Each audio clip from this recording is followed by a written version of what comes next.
Hola mis queridas y mis queridos. Que la paz del Señor esté con todos ustedes. Mi nombre es Lourdes, tengo 73 años de vida, gracias al buen Dios. La historia que voy a contar hoy sucedió hace poco más de un año, pero la herida en mi alma parece que fue abierta ayer. En aquella época, yo era una viuda reciente. Mi amado Juan había partido junto a Dios hacía 3 años, y la vida había perdido el color. Para no quedarme sola, acepté la invitación de mi único hijo, Marcos, y de su esposa, Carla, para vivir con ellos. Mal sabía yo que estaba cambiando la soledad del luto por el tormento diario de ser una carga, una sombra invisible dentro de la casa que yo misma ayudé a comprar con los ahorros de toda una vida. Antes de continuar con lo que sucedió aquel día, que lo cambió todo para siempre, quería pedirles algo de corazón. Si les gustan las historias de fe y superación como la mía, por favor, denle un me gusta a este video, suscríbanse aquí en el canal y activen esa campanita de notificaciones para no perderse nada. El apoyo de ustedes significa el mundo para mí y me da fuerzas para abrir mi corazón así. Mi nuera, Carla, era una mujer que, a los ojos del mundo, parecía un ángel, siempre con una sonrisa en los labios y las uñas rojas impecables. Delante de los demás me llamaba mamita querida, me arreglaba el abrigo, era la nuera que toda suegra sueña con tener. Pero cuando la puerta se cerraba, el ángel mostraba la cara de un demonio. Su sonrisa no llegaba a los ojos, era una máscara fría para esconder el desprecio que sentía por mí. Lo veía en sus gestos, en sus suspiros de impaciencia cuando tardaba en caminar, en la forma en que me miraba cuando pensaba que yo no la estaba viendo. Era una mirada de quien ve un estorbo, un problema a ser resuelto. Yo rezaba, le pedía a Dios que me mostrara qué había hecho mal. Mi hijo, Marcos, es un buen hombre, de buen corazón, pero estaba ciego, pobrecito. Trabajaba todo el día, llegaba a casa exhausto, y Carla era una maestra en el arte de manipular. Ella tejía una telaraña de mentiras tan bien hecha que él acabó enredándose en ella. Si yo intentaba decir que Carla había sido ríspida conmigo, ella aparecía enseguida con una taza de té, con su voz más dulce, y decía delante de él: «Mamá no está muy bien hoy, querido, está un poco confundida». Y mi hijo, cansado y queriendo paz, le creía. Él no era malo, ¿entienden? Solo estaba siendo envenenado poco a poco por la mujer que amaba, y yo era la víctima, silenciosa de ese veneno. La humillación era diaria, servida en pequeñas dosis de crueldad. Yo, que cociné toda la vida con tanto amor, que hice los platos favoritos de mi difunto marido y de mi hijo, pasé a ser acusada de ya no saber cocinar. Carla ponía sal de más en mi comida a propósito, para después, delante de Marcos, poner cara de asco y decir: «Creo que el paladar de mamá ya no es el mismo». Escondía mis gafas, mis llaves, y después de verme desesperada buscándolas, ella las encontraba, en un lugar obvio, y decía, con esa sonrisa falsa: «Vea, mamita, estaban aquí todo el tiempo. Usted necesita prestar más atención, se está volviendo senil». Cada palabra era una puñalada en mi alma, pero lo peor, lo que más me hería, era el ritual de la cena. Todas las noches, la misma escena. Carla y Marcos se sentaban a la mesa del comedor, puesta con platos de porcelana, de esos blancos con un bordecito dorado y cubiertos que brillaban. La comida llegaba caliente, fragante, y yo me quedaba en la cocina, sentada en un taburete de madera, esperando. Ella me prohibía sentarme a la mesa con ellos. Los veía conversando, riendo, y mi corazón se encogía de una manera que llegaba a doler físicamente. Yo era una extraña, una empleada que no merecía ni siquiera un lugar en la mesa familiar. Después de que terminaban, Carla se levantaba, tomaba mi plato, un plato viejo de plástico azul, todo rayado y opaco por el tiempo, que guardaba solo para mí. Ponía en él las sobras de la comida, lo que ellos no quisieron, y entonces, a propósito, con una maldad que me helaba la sangre, dejaba el plato sobre la encimera de la cocina. Esperaba a que la comida se enfriara por completo. Solo entonces, con un suspiro de mártir, me entregaba el plato y le decía a mi hijo: «Es para que mamá no se queme, querido. Últimamente tiembla tanto». Y yo tomaba aquel plato frío e iba a comer sola a mi cuarto, con las lágrimas rodando y mezclándose con la comida sin sabor. Aquella comida fría, tragada, con llanto, era mi rutina. Pero Dios, en su infinita misericordia, escribe derecho con renglones torcidos, y el día de mi liberación comenzó como el más humillante de todos. Era una tarde de martes, lluviosa y gris. El cielo de Sao Paulo parecía llorar conmigo. Carla había decidido que un armario antiguo en el área de servicio, un mueble que era mío y que había traído de mi antigua casa, estaba estorbando y acumulando trastos. Me dio un trapo viejo, un balde con agua y ordenó, con la falsedad de siempre: «Mamita, sé útil un poquito, vacía y limpia ese armario para que podamos tirarlo a la basura». Y yo, como siempre, obedecí. Arrodillada en el suelo frío, con dolor de espalda, comencé a sacar las pocas cosas que aún tenía allí dentro. Algunas toallas viejas, cajas de zapatos vacías. Era el armario del olvido, donde guardaba las cosas que ya no tenían lugar en la casa, igual que yo. Cuando llegué al fondo, bien atrás, mis dedos tocaron algo frío y duro.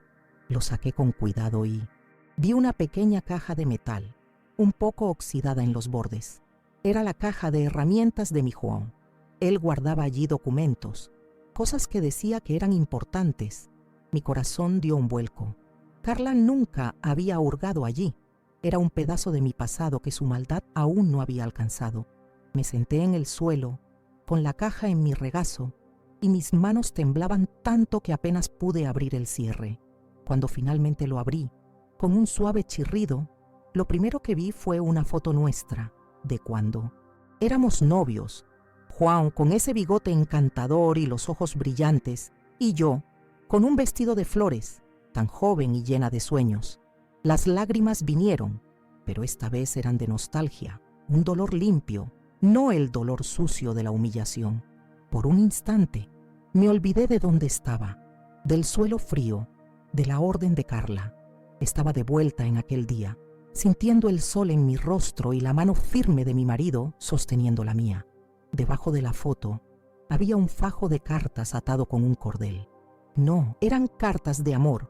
Eran cartas de mi João a su primo, el doctor Afonso, que es abogado. Mi curiosidad fue mayor que la tristeza. Empecé a leer, con dificultad por la luz tenue.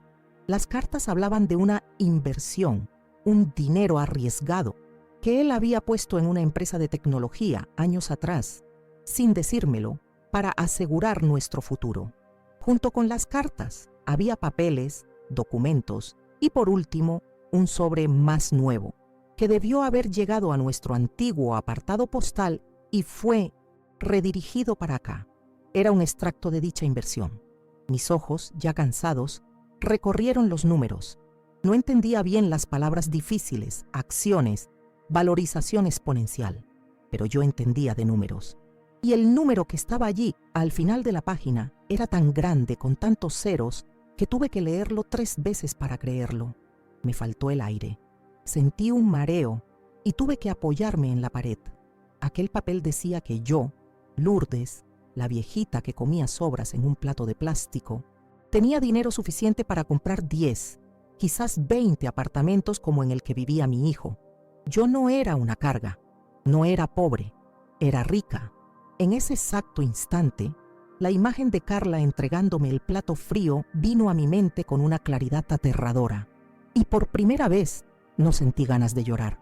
La tristeza profunda que me había acompañado durante años se transformó, se convirtió en algo nuevo, duro como el acero. Era rabia, una furia fría, calculadora, que calentó mi sangre y secó mis lágrimas para siempre. Su crueldad no era solo maldad, era un plan para mantenerme pequeña, humillada, ignorante de mi propio poder. Y allí, sentada en el suelo de aquel lavadero frío, lo supe. Mi venganza no sería un plato servido frío, sería un banquete. La primera parte de mi plan necesitaba un cebo, y la codicia de Carla era el anzuelo perfecto. Al día siguiente de mi descubrimiento, tomé uno de los extractos más antiguos de la inversión, uno que mostraba un valor mucho menor, pero aún así suficiente para hacer brillar los ojos de cualquiera. Esperé el momento adecuado. Carla dejó su bolso, uno de esos caros, de cuero falso, sobre el sillón de la sala. Con el corazón latiendo fuerte, no de miedo, sino de adrenalina, pasé por allí, sosteniendo el papel con las manos deliberadamente temblorosas. Dejé que el extracto se me escapara de los dedos y cayera, como por accidente, justo al lado de su bolso. Y entonces seguí caminando, despacio, hacia mi cuarto, sin mirar atrás. No, tuve que esperar mucho. Dejé la puerta del cuarto entreabierta, solo una rendija, y observé. Vi cuando ella volvió a la sala, vio el papel en el suelo y lo recogió. Miró a los lados para asegurarse de que nadie la veía y leyó el extracto. Vi el momento exacto en que su postura cambió. El cuerpo se le puso rígido, los ojos fijos en el papel. El cambio en su trato fue inmediato y asqueroso. A la mañana siguiente, por primera vez en años, me trajo una taza de café a la cama, en un plato de síntesis en porcelana. «Buen día, mamita querida. ¿Durmió bien?», dijo, con una sonrisa que era puro veneno azucarado. Supe que el anzuelo había sido mordido. Ahora era el momento del segundo paso. Aquella noche, durante la cena, a la que milagrosamente fui invitada a sentarme a la mesa con ellos, entré en escena. Puse mi mejor cara de viejita frágil y un poco confundida. Respiré hondo y dije, con voz baja: «Marcos, hijo mío, Carla, he estado pensando. Dentro de 2 semanas es mi cumpleaños número 174 y quería usar ese dinerito que tu padre dejó guardado para hacer una fiesta. Una fiesta grande, bonita, y quiero hacer un anuncio muy importante para toda la familia y para los amigos». Miré a Carla y vi la victoria brillar en sus ojos. Apenas podía contenerse. Su reacción fue exactamente como la planeé. «¡Mamá! ¡Qué idea absolutamente maravillosa!», exclamó, levantándose para abrazarme, un abrazo helado y falso. «Usted se merece la fiesta más linda del mundo. No se preocupe por nada. Yo organizo todo. Voy a invitar a mis amigos, gente importante, para que todos puedan celebrarla a usted». Veía su pensamiento estampado en la frente. Iba a invitar a todo su círculo de gente rica y snob para que fueran testigos de cómo la vieja senil le pasaba toda su recién descubierta fortuna a la nuera ejemplar. Mal sabía ella que estaba planeando el escenario de su propia humillación. Yo solo sonreí, una sonrisa cansada, y dije: «Gracias, hija mía, eres tan buena conmigo». En los días siguientes, mientras Carla se ocupaba histéricamente con listas de invitados, buffets y decoración, yo ejecutaba la parte más importante de mi plan en secreto. Puse la excusa de que iba a visitar a una amiga de la infancia al otro lado de la ciudad y tomé un taxi a la oficina del doctor Afonso, el primo abogado de mi Juan. Cuando le conté toda la historia, desde el plato frío hasta el descubrimiento de la fortuna, vi los ojos de aquel buen hombre llenarse de indignación y después de admiración. «Doña Lourdes, Juan siempre dijo que usted era la mujer más fuerte que conocía. Ahora veo por qué», me dijo, sosteniendo mi mano. En ese momento ya no estaba sola. Juntos trazamos los detalles finales. El doctor Afonso preparó todo el papeleo. Primero, siguiendo mi petición, retiramos una cantidad en efectivo, billetes nuevos, fragantes. Después, el golpe de gracia. Transferimos cada centavo de la fortuna restante y también la escritura de mi casa en la playa, que Carla tanto codiciaba, a nombre de una nueva institución. Firmé los papeles con mano firme, una caligrafía que ya no temblaba. Estábamos creando la Fundación Lourdes de Amparo a los Ancianos, una fundación destinada a proteger y cuidar a ancianos que sufrían maltrato por parte de sus familias. No solo estaba planeando una venganza, estaba transformando mi dolor en esperanza para otros. Llegó la noche de la fiesta. El apartamento de mi hijo, que por tanto tiempo fue mi prisión, estaba irreconocible. Había arreglos de flores caras por todas partes, camareros sirviendo champán en copas finas y una música baja y sofisticada que parecía no tener alma. El lugar estaba abarrotado con los amigos de Carla, hombres de traje y mujeres con joyas brillantes y sonrisas que no llegaban a los ojos. Yo caminaba entre ellos y me miraban con una curiosidad condescendiente como quien mira una pieza de museo. Mal sabían ellos que la pieza de museo era la dueña del espectáculo. Carla estaba en su apogeo. Llevaba un vestido rojo ajustado que gritaba por atención. Flotaba por el salón, la copa de champán en la mano, riendo demasiado fuerte, recibiendo las felicitaciones con una falsa modestia. «Eres una nuera de oro, Carla», decía una mujer con un collar de perlas, y Carla respondía: «Hago todo por mi mamita. Ella es la joya de nuestra familia». Cada elogio que recibía era un ladrillo más en el muro de su arrogancia, y yo observaba todo desde lejos, tranquila, sintiendo el gusto de la ironía. Estaba coronando reina en un castillo que estaba a punto de derrumbarse. Yo también me había preparado. Con una parte del dinero que retiré, compré un vestido simple pero elegante, de un azul profundo como el mar de mi casa de la playa. Pedí que el peluquero del barrio viniera a arreglarme. Cuando me miré en el espejo, no vi a la viejita encorvada y de ojos tristes. Vi a la Lourdes que mi Juan amaba, una mujer con la espalda recta y un brillo de determinación en la mirada. Mi hijo, Marcos, se acercó a mí con los ojos llorosos.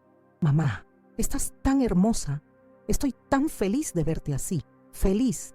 Me besó la frente todavía ciego, pensando que aquella fiesta era la prueba de la armonía de nuestra familia.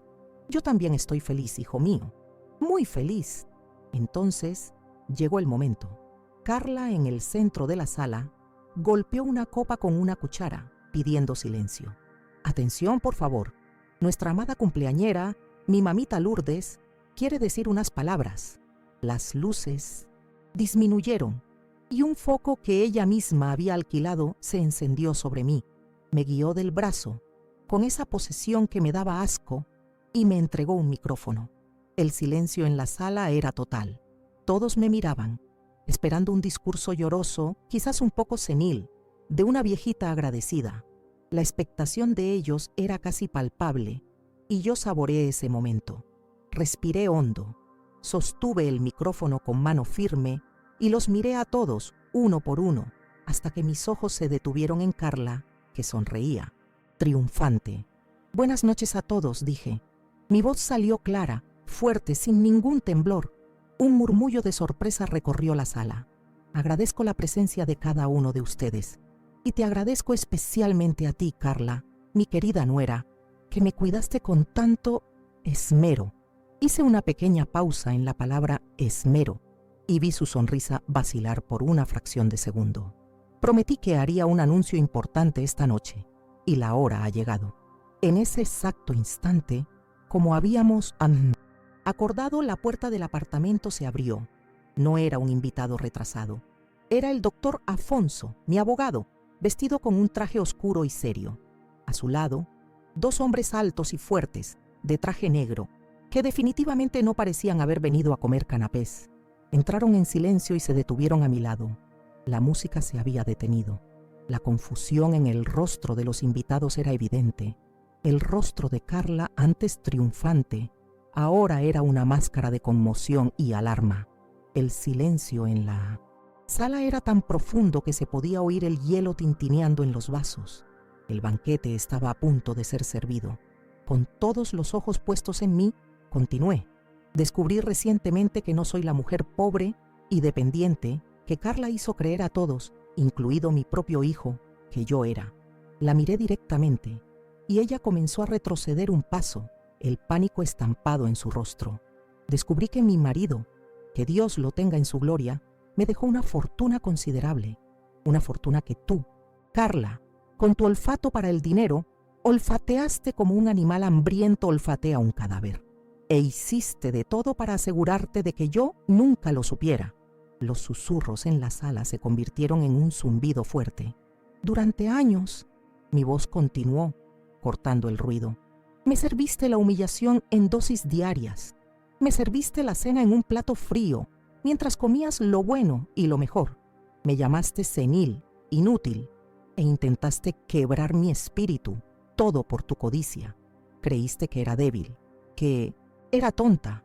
Hice una pausa y miré a mi hijo Marcos, que ahora me miraba con los ojos desorbitados, la verdad comenzando a golpearlo como un puñetazo.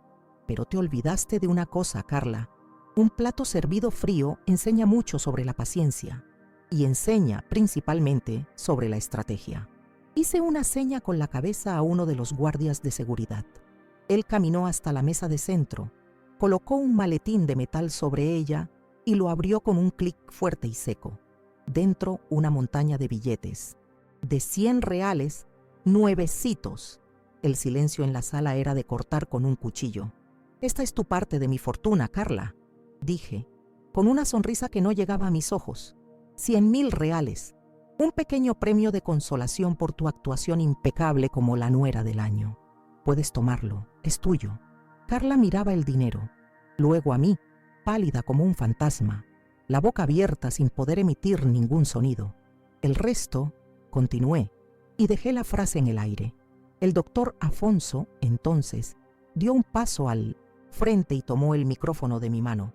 Con su voz de abogado, clara e imponente, anunció: el resto de la fortuna de doña Lourdes, así como todos sus bienes, incluyendo una casa en la playa, han sido íntegramente transferidos hoy a la recién creada Fundación Lourdes de Amparo a los Ancianos, una institución que tendrá como único objetivo garantizar que ninguna otra madre, ningún otro padre, tenga que comer la comida fría de la humillación servida por aquellos que deberían amarlos. La conmoción en la sala fue eléctrica. La victoria era completa. La humillación de Carla fue pública, brutal y definitiva. Sus amigos ricos la miraban con desprecio y lástima. En ese momento, mi hijo Marcos no aguantó. Cayó de rodillas en el suelo, delante de mí, y se deshizo en un llanto convulso, de vergüenza, de culpa, de arrepentimiento. «Perdóname, mamá, perdóname», sollozaba, mientras los guardias de seguridad escoltaban a una Carla catatónica fuera del apartamento. Yo puse la mano en la cabeza de mi hijo. Se había hecho justicia. Escriba un amén en los comentarios si cree que la justicia divina, aunque tarde, nunca falla, y si todavía está aquí conmigo. Hoy, un año después, ya no soy una sombra. Perdoné a mi hijo y estamos reconstruyendo nuestra relación sobre la base de la verdad. Pero mi vida ahora está aquí, en la sede de mi fundación, un lugar luminoso, alegre, lleno de vida. Estoy rodeada de otros ancianos, personas con historias de dolor, pero que aquí encuentran un hogar, comida caliente y sobre todo, dignidad. No solo sobreviví, renací, transformé el peor dolor de mi vida en el mayor propósito de ella. Aquel plato frío no me mató, me dio la receta para mi liberación y para la felicidad de muchos otros. Y esa, mi gente, es mi historia. Me gustaría mucho saber qué les pareció. Dejen un comentario aquí abajo con su opinión, con lo que sintieron. El viaje fue duro, pero la victoria tuvo un sabor que ningún banquete de lujo podría comprar. Si esta historia tocó su corazón, por favor, compártanla con alguien a quien le pueda gustar o con alguien que quizás esté pasando por una situación parecida y necesite saber que hay esperanza y que nuestra fuerza es más grande de lo que imaginamos. Un beso en el corazón de cada uno.